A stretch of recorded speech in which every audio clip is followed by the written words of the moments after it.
Hello, everyone. Just making sure the live actually goes up. Testing audio levels. Okay.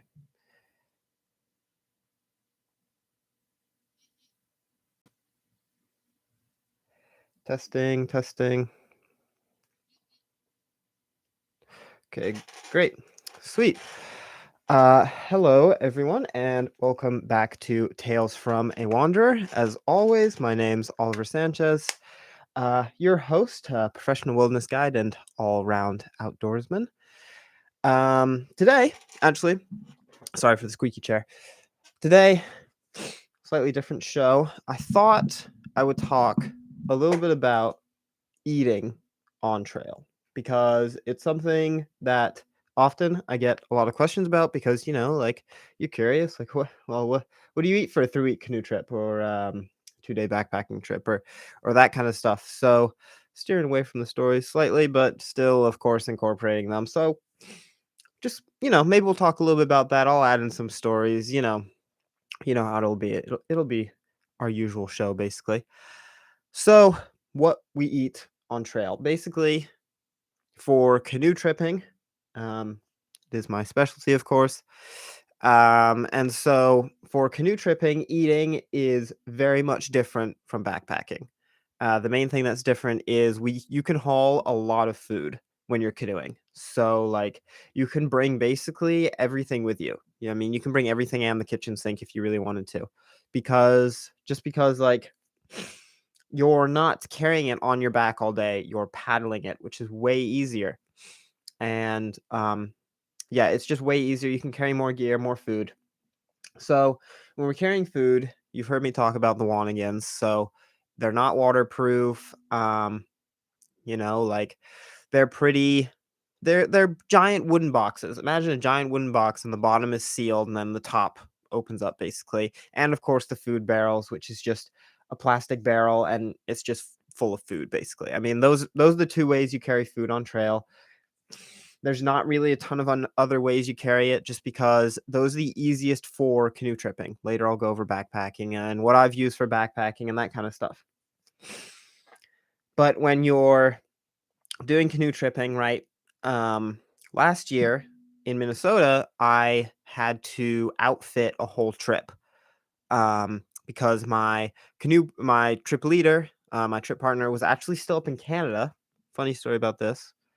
Basically, second session Minnesota, we're all kind of, you know, basically we had our we had our groove down. We had it down pat, I thought. We really did think we had it down. And then we get our tripping assignments. And I get paired with a trip leader. I'm like, wait, he's still up in Canada right now. What are they talking like, what do they mean? I'm tripping with him.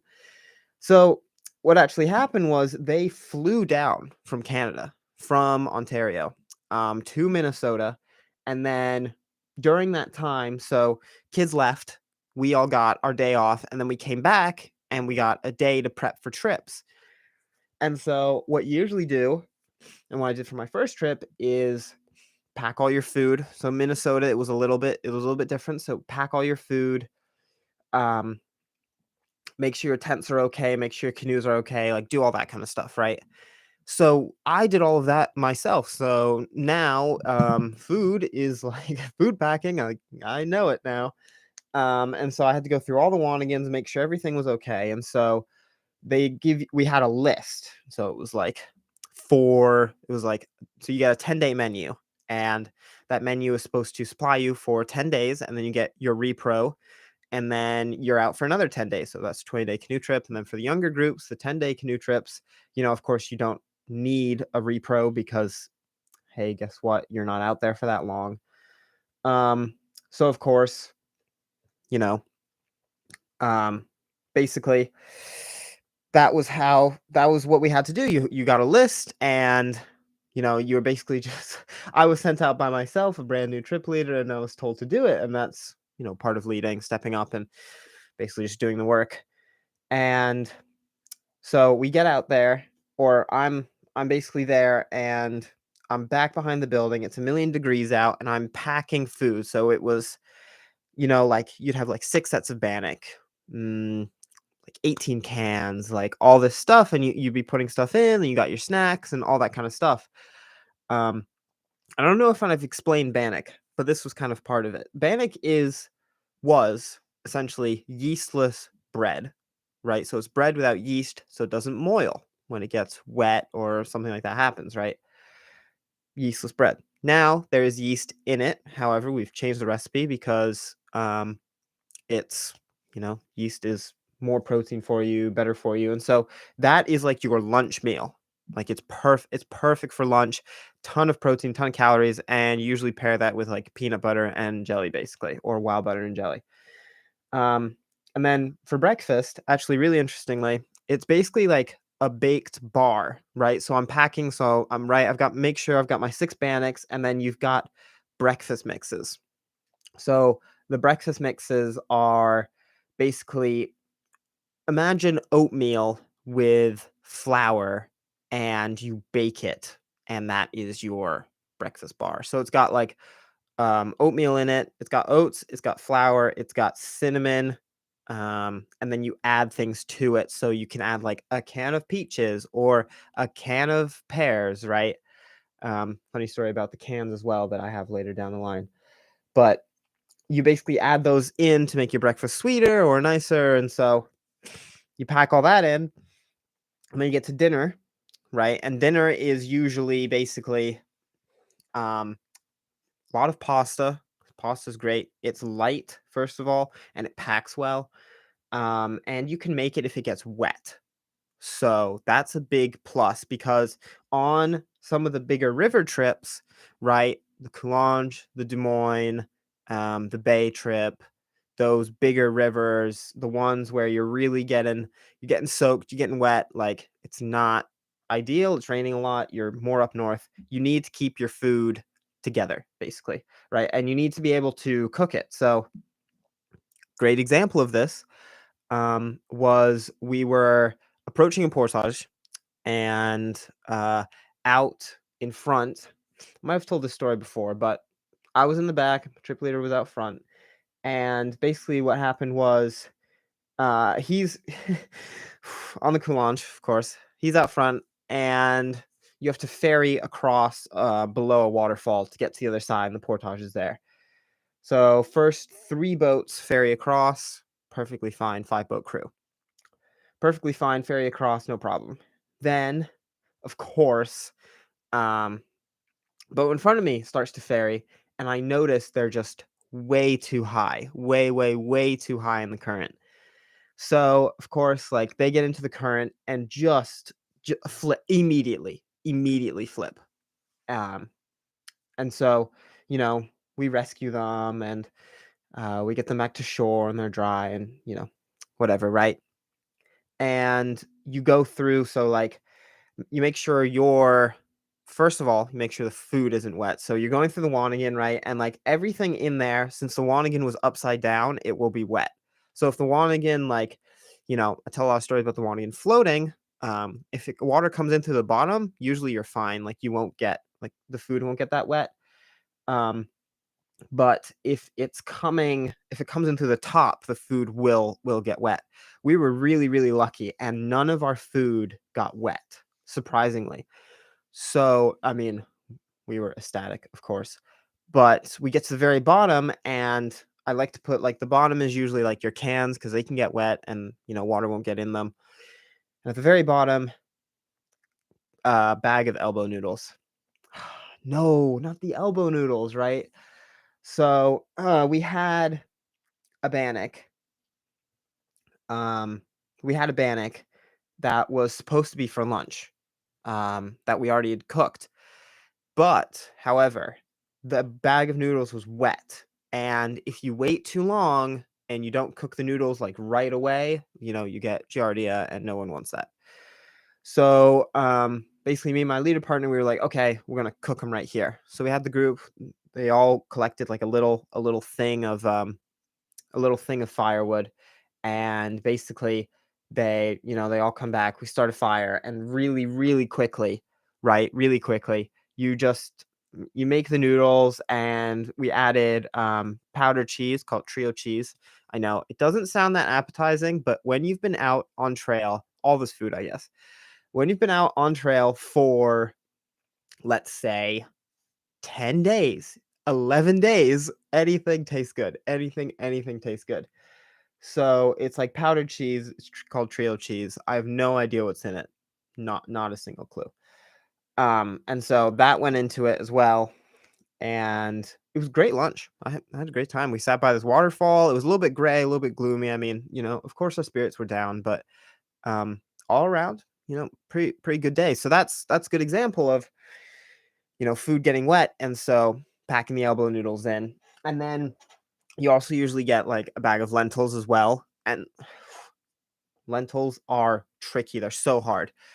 You usually get like a bag of lentils, some rice, refried beans, like bacon, oh, slab of bacon, always great. Basically all these non-perishable breakfast or dinner foods, sorry. So that's basically so like all of your food is non-perishable except for what we call freshies, right? Excuse me. And your freshies, so things that we carry as our freshies are eggs, and carrots, potatoes, sweet potatoes, and bacon. So those are like your freshies basically. So all of it's non-perishable except for those things.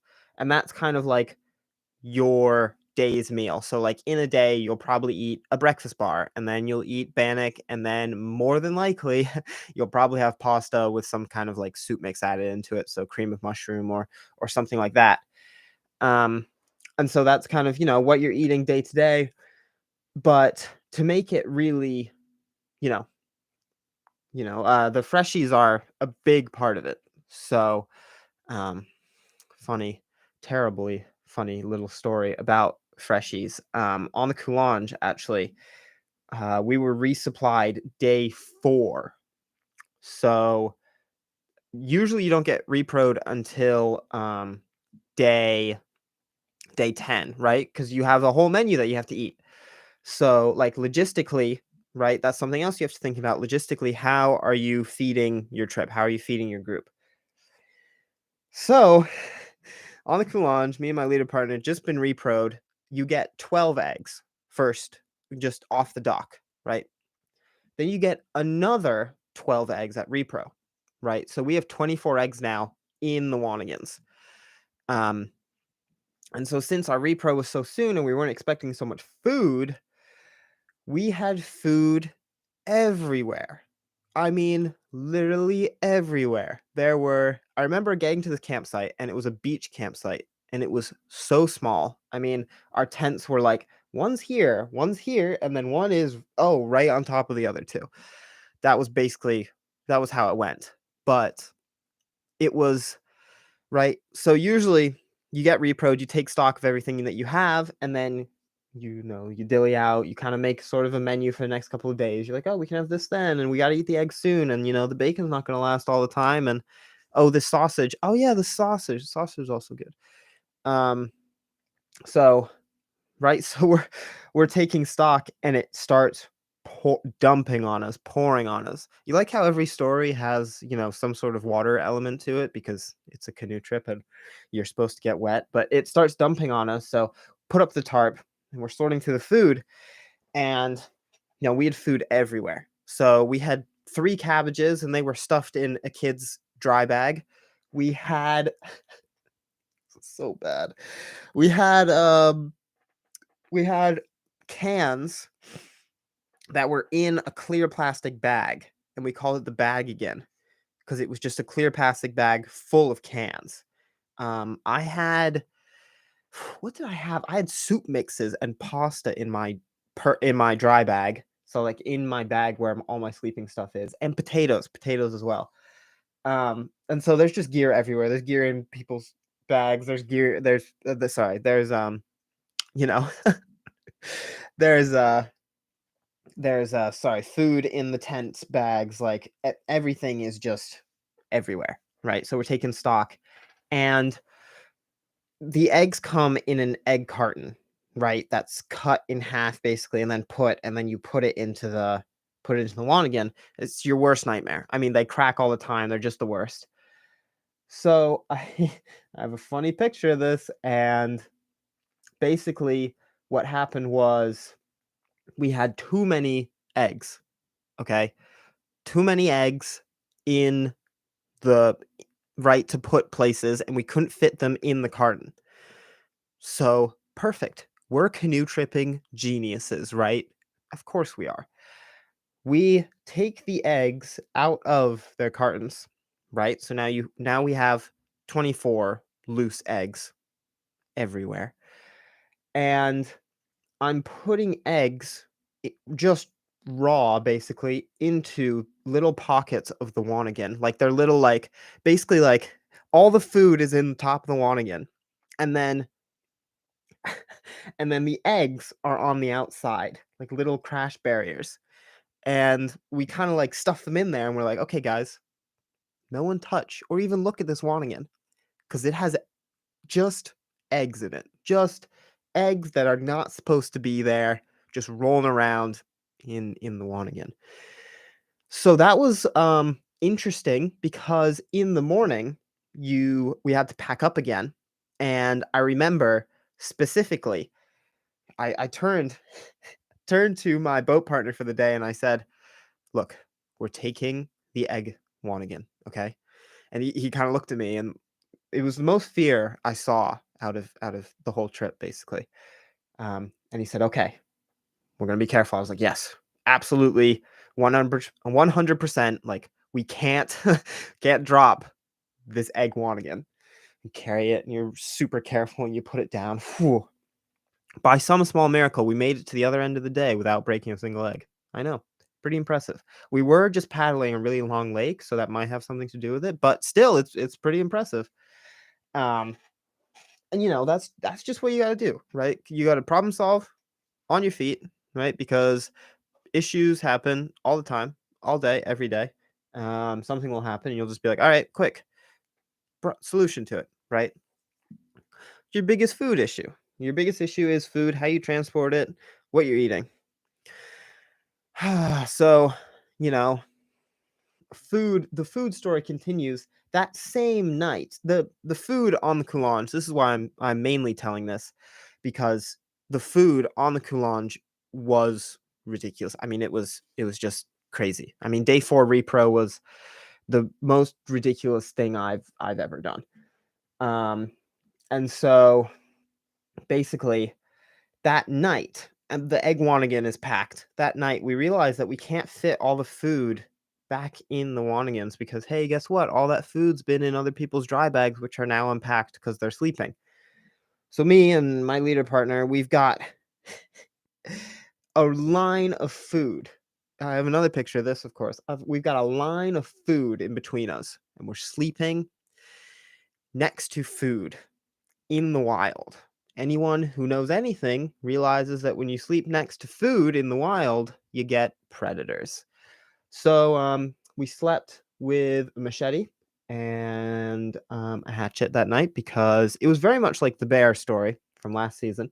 Because I don't want to get mauled to death by some sort of predator. So it was, it's just one of those things. You got to problem solve it, and then you move on. And I love telling people that story because they always look at me in shock when I say, "Oh, yeah, I just slept next to food," and "Oh, yeah, I put eggs loose in a Wanigan, and our food barrel was overly stuffed," and you know, just just problems and issues. But less so about the logistics of food and actually cooking the food.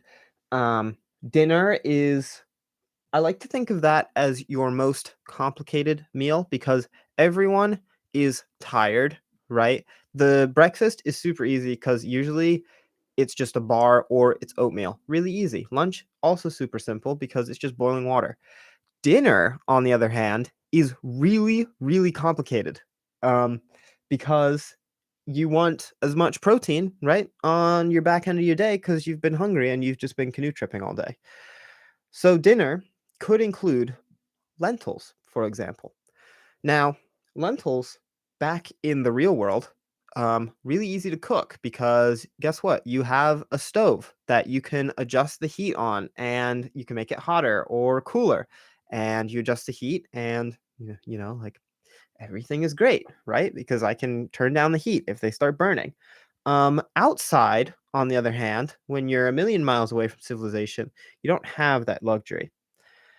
On the younger trip, you also don't have the luxury of controlling your own fire because fire is awesome and really cool, and the younger kids really, really like it.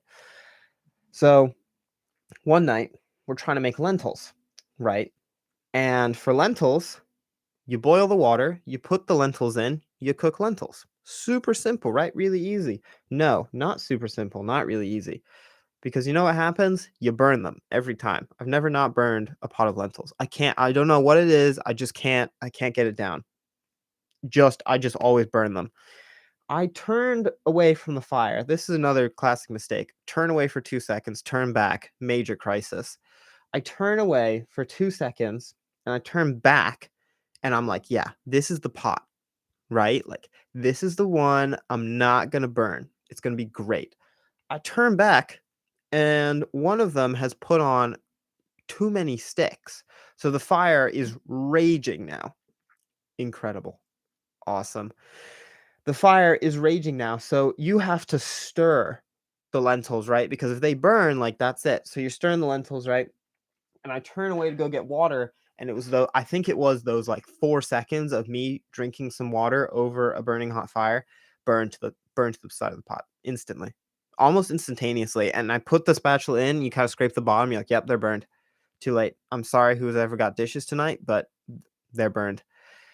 It was just it was just one of those things that it happens so fast. It's crazy. It happens so fast. So those are kind of some of the things that, you would eat on a canoe trip. I mean, most of it is like really simple and you sort of get sick of it. And I swear Bannock is giving me some sort of like heart problems because I have it for 3 months every summer, which is probably not good. But basically, I swear it's giving me some sort of indigestion or heart issues. But it's just those same things, right? It's really simple, uncomplicated because you have to be able to make it fast and effectively when you're basically, in the field. Now, moving on to backpacking.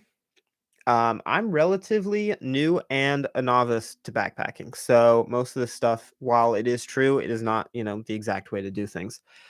Um, when I backpacked with a friend of mine, we just did 3 days, and right, since it was just 3 days, you don't want to adjust your food. Well, we adjust our food basically because it was only 3 days. So we opted instead of having like basically 3 meals that were equal, like, big breakfast, big lunch, big dinner, right? Like that would be or like medium lunch, medium dinner, medium breakfast.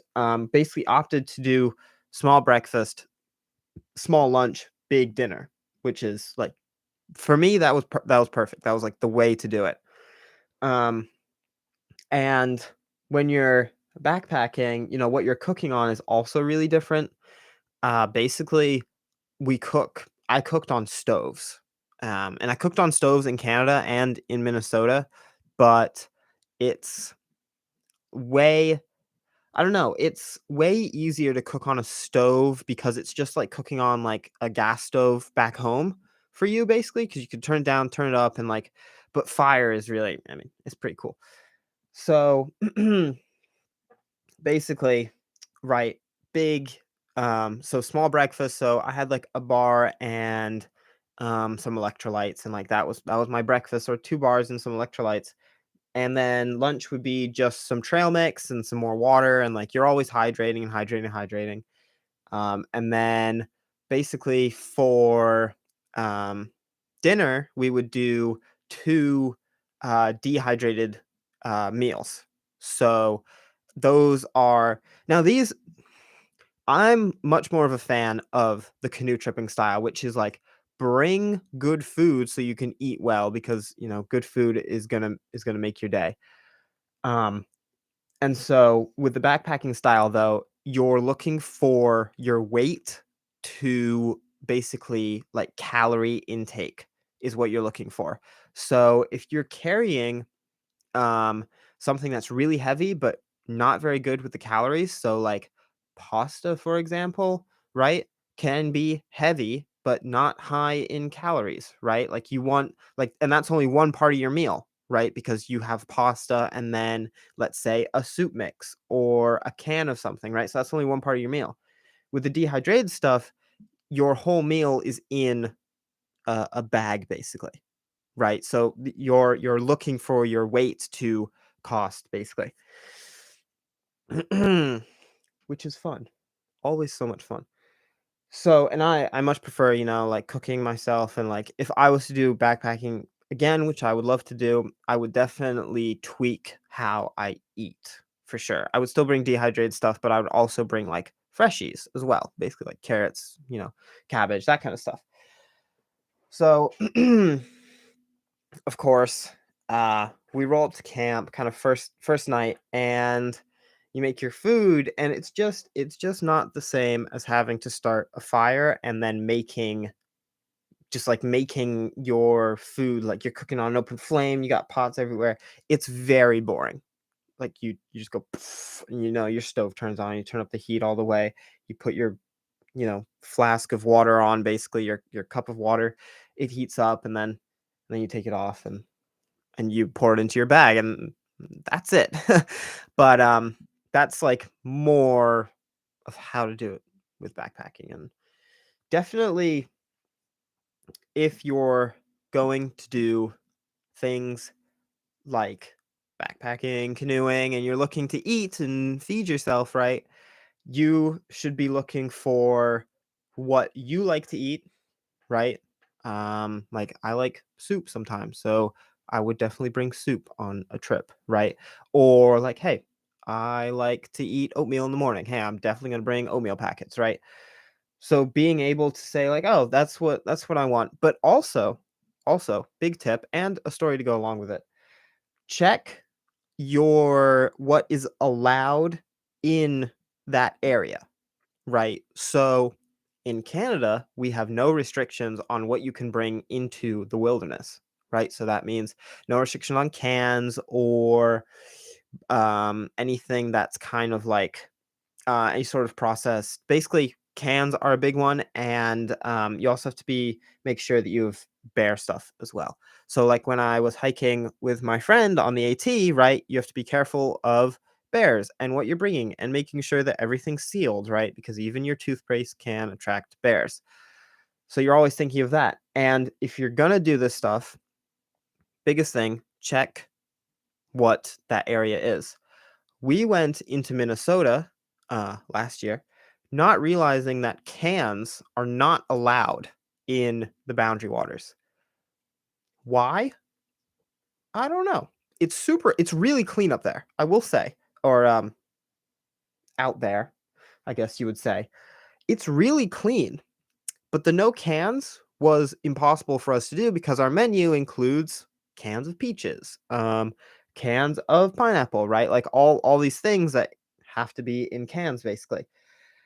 So, okay, small issue. Well, just bring cans then. I mean, was it, not the right thing to do? Yes. But was it the thing that we had to do? Yes. So, and of course, I basically never left a campsite without absolutely checking 100% that, we had no cans because we didn't want to get fined like some ridiculous fee. It was like 10, 11 grand if you got found with cans. But funny story about finding cans. I was walking, so I was out front in the Boundary Waters second session, and I'm walking out front with my canoe, and I put it down, and you can't see anything um from your canoe basically. And I put it down, two park rangers right there. Just they just pulled up in their canoe. Like, "Oh, hey." Basically we had been told um it's pretty funny honestly. Basically just make nice with the park rangers, right? Because they're your friends and you don't want to go to jail. So I'm talking with them. I'm like, "Oh, where are you guys going?" And they're like, "Oh, I'm doing some maintenance over here." And one of my kids comes, and the Wanigan is rattling like, and like with the sound of cans, right? The one thing you don't want. And the park rangers are kind of like, "Oh, what's, like," luckily they didn't search anything. I don't even think they noticed, but I think goes into the I'm like, "Phew." Right? And they're like, "Well, have a nice day. Like, I'm gonna go now," basically. And they go off the trail, and I let out this huge sigh of relief, and it was really funny. All the kids were like, Are we safe?" Yeah, yeah, yeah, we're safe. And so we we also, funnily enough, you're supposed to have bear proof gear as well. No bear proof stuff, none whatsoever. Of course, that came into effect when we had a couple Wanigans come open on us from a bear, but that did not happen to me, so it is not my story to tell exactly. But yeah, it's just definitely check what you're allowed to bring, and if you do if you do bring cans, like if your menu, right? Let's say it is cans. If you do bring them, clean up after yourself, because it was really beautiful in there, and I definitely understood why that rule was in place.